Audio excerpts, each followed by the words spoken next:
চুল পড়া কি আপনার সবচেয়ে বড় সমস্যা? আজ আমি আপনাকে জানাবো এমন একটি খাবারের কথা যা চুল পড়া সমস্যা একেবারে সমাধান পেয়ে যাবেন। আমি এখন কথা বলব একটা উপাদান নিয়ে যেটি হচ্ছে ফ্যাটি মাছ।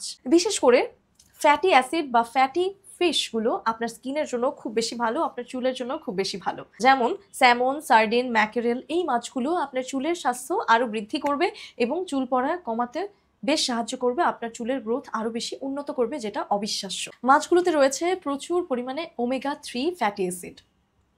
ওমেগা 3 ফ্যাটি অ্যাসিড আমাদের চুলের জন্য, আমাদের ত্বকের জন্য খুব ভালো। সবসময়ই বলা হয় যে ওমেগা 3 ফ্যাটি অ্যাসিড যখন আমাদের বডি থেকে কমতে থাকে, আমাদের চুলের পুষ্টিগুণও কমতে থাকে, পাশাপাশি আমাদের স্কিন ডাল হতে থাকে। তো ওমেগা 3 আমাদের স্কিনের জন্য, আমাদের হেলথের জন্য খুব বেশি ভালো। এই স্বাস্থ্যকর চর্বি, এতে রয়েছে স্বাস্থ্যকর চর্বি। এই স্বাস্থ্যকর চর্বি আপনার মাথার ত্বককে পুষ্টি দেয় এবং ফলিকলগুলোকে সুস্থ রাখে, চুল পড়া কমায়।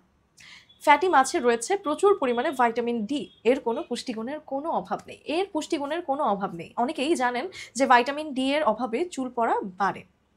এই মাছগুলো আপনার শরীরে ভাইটামিন ডি ট্রান্সফার করবে আর আপনার চুল পড়া কমাবে অনেক গুণ। শুধু তাই নয়, এসব মাছে রয়েছে উচ্চমানের প্রোটিন, ভাইটামিন বি এবং সেলেনিয়াম। এই পুষ্টি উপাদানগুলো ঢুকে শক্তিশালী করে চুলকে এবং চুলের বৃদ্ধি বাড়ায়। সপ্তাহে অন্তত 2 থেকে 3 বার ফ্যাটি মাছগুলো খাওয়ার চেষ্টা করুন। প্রতিদিন হলে খুব বেশি ভালো হয়। নিয়মিত ফ্যাটি মাছ খেলে কয়েক সপ্তাহের মধ্যেই আপনার চুল হয়ে উঠবে ঘন, উজ্জ্বল, শক্তিশালী। পাশাপাশি আপনার স্কিনও হয়ে উঠবে ন্যাচারালি গ্লোয়িং।